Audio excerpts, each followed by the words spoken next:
வணக்கம் நண்பர்களே. 2022ஆம் ஆண்டை இலங்கை மக்கள் அவ்வளவு இலகுவாக மறந்துவிட மாட்டார்கள். நகரம் கிராமம் என்ற வேறுபாடின்றி இலங்கை முழுவதுமே இருட்டில் அப்பொழுது மூழ்கி கிடந்தது. வீதிகள் அமைதியாக இருந்தாலும் வீடுகளுக்குள் இருக்கின்ற எங்களது குழந்தைகள் குப்பி விளக்குகள் மற்றும் மெழுகுதிரிகளுடன் தங்களுடைய பாடங்களை அவர்கள் படித்து கொண்டிருந்தார்கள். அப்பொழுதெல்லாம் இலங்கை மக்களிடம் ஒரே ஒரு கேள்விதான் இருந்தது. எங்களுக்கு மின்சாரத்தை வழங்குகின்ற இலங்கை மின்சார சபைக்கு அப்படி என்னதான் நடந்துவிட்டது?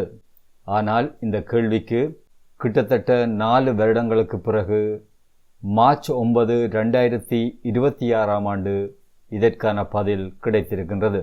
கிட்டத்தட்ட 55 வருடங்களுக்கு மேலாக இலங்கை மக்களுக்கு மின்சாரத்தை வழங்கி கொண்டிருந்த சிஇபி என்று சொல்லப்படுகின்ற இலங்கை மின்சார சபை இனி எம்மோடு அது இருக்கப் போவதில்லை. 2026ஆம் ஆண்டு மார்ச் 9ஆம் தேதியிலிருந்து இலங்கை மின்சார சபை முழுமையாக மறுசீரமைக்கப்பட்டுள்ளது. இனிமேல் இது ஒரே நிறுவனமாக இருக்காது.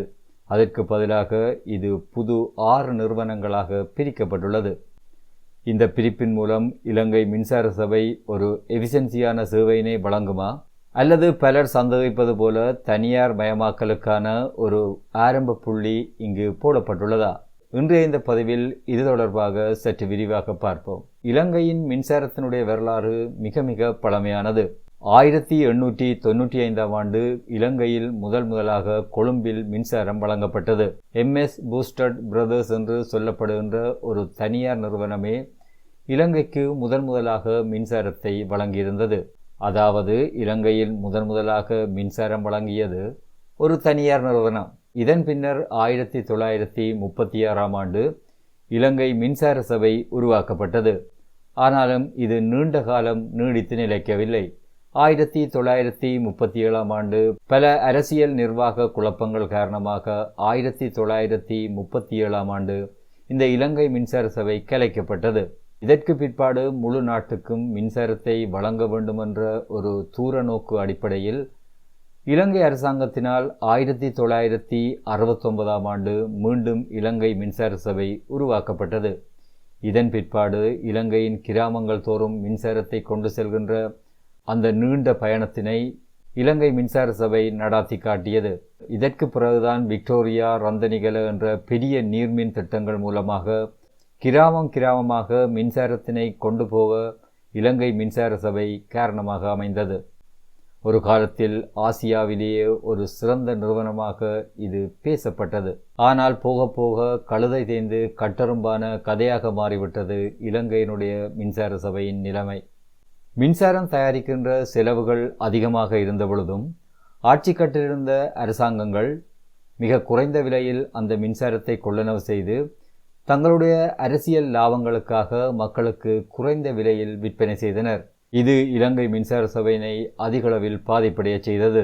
ஒரு அரச நிறுவனத்தில் திறமையானவர்களை நியமித்து மக்களுக்கான அத்தியாவசிய சேவையாக செய்ய வேண்டிய மின்சார விநியோக சேவையினை அரசியல் தலையீடுகள் மூலமாக அரசியல்வாதிகளுக்கு தேவையான நபர்களின் நியமனம், நிர்வாக குளறுபடிகள் என ஏகப்பட்ட பிரச்சனைகள் உள்ள ஒரு இடமாக இலங்கை மின்சார சபை மாறியிருந்தது.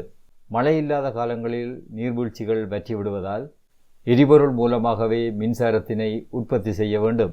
இது இலங்கை மின்சார சபைக்கு பல்வேறுபட்ட அழுத்தங்களை கொடுத்திருந்தது. இதனால் மேலும் மேலும் இலங்கை மின்சார சபை நட்டமடையும் ஒரு நிறுவனமாக மாறியிருந்தது. இலங்கை மின்சார சபையில் பணியாற்றுகின்ற ஊழியர்கள் பலர் மின்சாரத்தினை உற்பத்தி செய்து அதனை இலங்கை மின்சார சபைக்கு விற்றார்கள் என்ற குற்றச்சாட்டு கூட இருக்கின்றது. இதனை விட புதுப்பிக்கத்தக்க வளங்களை அடிப்படையாக கொண்டு மின்சாரத்தினை பெறுவதற்கான திட்டங்கள் கூட சில சந்தர்ப்பங்களில் ஒரு சிலரின் தனிப்பட்ட விருப்பு வெறுப்புகளால் முழுமையாக நடைமுறைப்படுத்த முடியவில்லை என்ற குற்றச்சாட்டும் இலங்கை மின்சார சபை மீது முன்வைக்கப்பட்டுள்ளது. இந்த பிரச்சனைகளுக்கு முடிவு காண்பதற்காகத்தான் தற்பொழுது கொண்டுவரப்பட்டிருக்கின்ற ரிஃபார்ம்ஸ் ஊடாக இலங்கை மின்சார சபை இப்பொழுது 6 துண்டுகளாக பிரிக்கப்பட்டிருக்கின்றது. மின்சாரத்தினை உற்பத்தி செய்வதற்கு ஜெனரேஷன் என்று சொல்லப்படுகின்ற தனியொரு நிறுவனம் உருவாக்கப்பட்டிருக்கின்றது.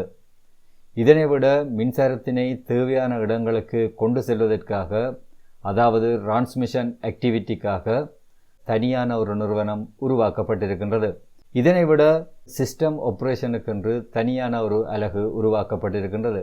இது இந்த 6 அமைப்புகளின் மூளையாக செயற்படும் என்று சொல்லப்படுகின்றது. இவர்கள்தான் எந்த பிரதேசத்திற்கு எவ்வளவு மின்சாரம் தேவை என்பதை கணக்கிட்டு அதன் மூலம் மின்சாரத்தினை வழங்குவதற்கு நடவடிக்கை எடுப்பார்கள். அடுத்தது, எங்களுடைய வீடுகளுக்கு, தொழில் நிறுவனங்களுக்கு மின்சாரத்தை விநியோகிப்பதற்காக டிஸ்ட்ரிபியூஷனுக்கென்று தனியாக ஒரு அலகு உருவாக்கப்பட்டிருக்கின்றது. இது தவிர ஊழியர் நலன் மற்றும் முதலீட்டுக்காக இன்னும் 2 பிரிவுகள் உருவாக்கப்பட்டிருக்கின்றது. இதே நேரம் இவையெல்லாம் தனித்தனி நிர்வாகத்தின் கீழ் கொண்டு வரப்பட்டுள்ளது. ஒரு நாட்டின் அடிப்படை தேவையை கையாளும் ஒரு நிறுவனம் இப்படி துண்டு துண்டாக பிரிக்கப்படுவதன் பின்னணிதான் என்ன?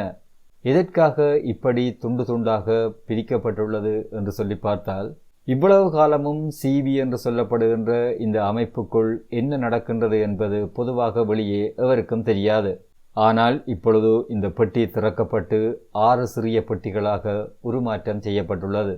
உண்மையில் இலங்கை மின்சார சபை 6 பிரிவுகளாக பிரிக்கப்பட்ட பொழுதும் இவை ஒவ்வொன்றும் சுயாதீனமாக முடிவெடுக்கும் ஆற்றல் கொண்டவையா என்பது இதற்கு பின்னால் மறைந்திருக்கின்ற ஒரு மிகப்பெரிய கேள்வி. உண்மையில் இப்படி தனியாக பிரிக்கப்பட்ட ஒவ்வொரு நிறுவனமும் ஒரு ஆணைக்குழுவின் கீழ் உண்மையில் சுயாதீனமாக இயங்க வேண்டும். அப்பொழுதுதான் அவர்கள் சுயாதீனமாக முடிவெடுக்கின்ற ஒரு நிறுவனமாக சுயமாக செயற்பட முடியும். இலங்கை மின்சார சபை தற்பொழுது மறுசீரமைப்பு என்று கூறப்பட்டாலும் இதில் பிரிக்கப்பட்ட நிறுவனங்கள் திரைசேரியில் உள்ள திணைக்களங்களுக்குள் இணைக்கப்பட்டிருக்கின்றது என்று வலுசக்தி அமைச்சர் தெரிவித்துள்ளார். அதாவது பழைய கள்ளு புதிய மொந்தையில் என்ற நிலைப்பாடுதான் காணப்படுகின்றது. மறுசீரமைப்பு என்ற சொல்லை கேட்டாலே மின்சார சபையில் பணியாற்றிய ஊழியர்களுக்கு தங்களுடைய வேலை போய்விடுமோ என்று பயம் ஏற்பட்டு விடுகின்றது. இதே நேரம் பொதுமக்களிடம் எதிர்காலத்தில் மின்சாரத்துக்கான விலைகள் அதிகரித்து விடுமா என்ற பயம் தொற்றி விடுகின்றது. இந்த மறுசீரமைப்பு தொடர்பாக வேறு சில விமர்சனங்களும் உண்டு. அரசு நட்டத்தில் இயங்குகின்ற பல நிறுவனங்களை தனது கட்டுப்பாட்டில் வைத்திருப்பதோடு மின்சார சபை போன்ற லாபம் தரும் நிறுவனங்களை தனியாருக்கு விற்பதற்கு நடவடிக்கை எடுக்கின்றது என்ற விமர்சனமும் உண்டு. இப்படி அரசு எதிர்காலத்தில் ஏதேனும் முயற்சிகளை எடுத்தால் அது ஏழை மக்களின் வாழ்வில் புதிய நெருக்கடிகளை நிச்சயமாக உண்டு பண்ணும். மின்சாரம் என்பது மக்களின் அடிப்படை தேவையாக உணரப்படுகின்ற இன்றைய இந்த காலத்தில் இதனை தனியாரிடம் விட்டுவிடுவது உண்மையில் மிகவும் ஆபத்தானது. வரலாறு இன்று புதிய ஒரு திசை நோக்கி நகர்ந்து செல்கின்றது. 6 புதிய நிறுவனங்கள், புதிய சட்டங்கள், நவீன தொழில்நுட்பங்கள் என இவை அனைத்தும் ஒரு சிறந்த நிர்வாகத்தை கொடுக்கும் என்பது ஒரு வாதமாக இருந்தாலும் கூட, நிர்வாக திறமையின்மையிலிருந்து தப்பிப்பதற்காக தேடப்படும் ஒரு குறுக்கு வழிதான் இது என்பது இன்னொரு வாதமாகவும் இருக்கின்றது. இலங்கை மின்சாரத்துறை ஒரு மிகப்பெரிய மாற்றத்தின் வாசலில் தற்பொழுது நிற்கின்றது. இது வெறும் காகித மாற்றமாக மட்டும் இருக்கக்கூடாது என்பதே அனைவரின் எதிர்பார்ப்பும். இறுதியாக உங்களிடம் ஒரு கேள்வி. இந்த மறுசீரமைப்புக்கு பிறகு மின்சார கட்டணங்கள் குறையும் என்று நீங்கள் நினைக்கிறீர்களா? அல்லது பொது சொத்துக்களை தனியார் மயப்படுத்தலுக்கான ஒரு ஆரம்ப புள்ளியாக இதை நீங்கள் கருதுகின்றீர்களா? உங்களுடைய கருத்துக்களை கொமெண்ட்ஸில் பதிவு செய்யுங்கள். மீண்டும் இன்னும் ஒரு காணொளியில் உங்களை சந்திக்கும் வரை உங்களிடமிருந்து விடைபெற்றுக் கொள்கின்றேன். நன்றி, வணக்கம்.